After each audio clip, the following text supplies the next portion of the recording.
Today we'll talk about how can you enable reviews notifications on your get your GetYourGuide. We'll go to figure out the solution or know how you can do that on your app. So you just follow these ways, then it's going to work with you.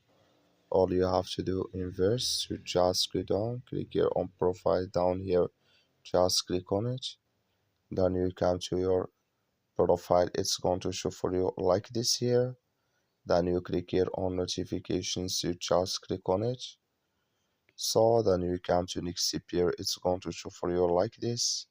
You come here to reviews, then you will find app notifications, click in this side.